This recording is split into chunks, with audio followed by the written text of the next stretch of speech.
আমার রাধা কৃষ্ণ চুরি হয়ে গেছে, যাতে আমি আমার বিগ্রহ খুঁজে পাই সেই ডাক্তার।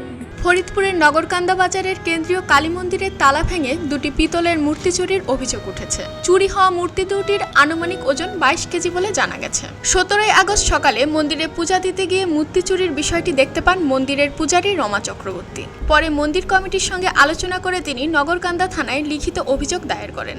অভিযোগ সূত্রে জানা যায়, রোববার রাত 9:30টার দিকে মন্দিরের দরজায় তালা লাগিয়ে বাসায় চলে যান পুরোহিত রমা চক্রবর্তী। রাত 12:30টার দিকে তিনি মন্দিরটি একবার পরিদর্শন করে পুনরায় বাসায় ফিরে যান। এরপর সোমবার ভোর 6টার দিকে পূজা দিতে মন্দিরে গিয়ে তিনি দেখতে পান তালা ভাঙা, ভেতরে রাখা দুটি পিতলের মূর্তি নেই।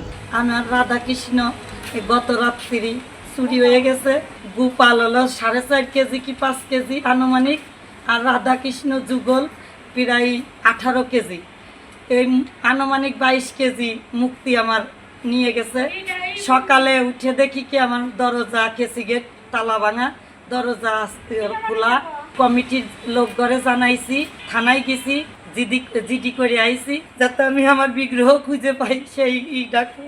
বাংলাদেশ পূজা উদযাপন ফ্রন্টের নগরকান্দা উপজেলা সভাপতি শ্রী রণদা প্রসাদ সরকার ঘটনার সত্যতা নিশ্চিত করে বলেন, পুরোহিতের ভাষ্য মতে রাত 12:30 থেকে ভোর 6টার মধ্যে কোনো এক সময় চোর মন্দিরের তালা ভেঙে মূর্তি দুটি নিয়ে যান। নগরকান্দা থানার ভারপ্রাপ্ত কর্মকর্তা ওসি রাসুল সামদানি আজাদ খবরের কাগজকে বলেন, চুরি হওয়া মূর্তি উদ্ধারে পুলিশ তৎপর রয়েছে। অভিযোগটি তদন্ত করে ঘটনায় জড়িতদের শনাক্ত করে আইনি ব্যবস্থা নেওয়া হবে। খবরের কাগজ, নিখাদ, নির্ভীক, নিরপেক্ষ।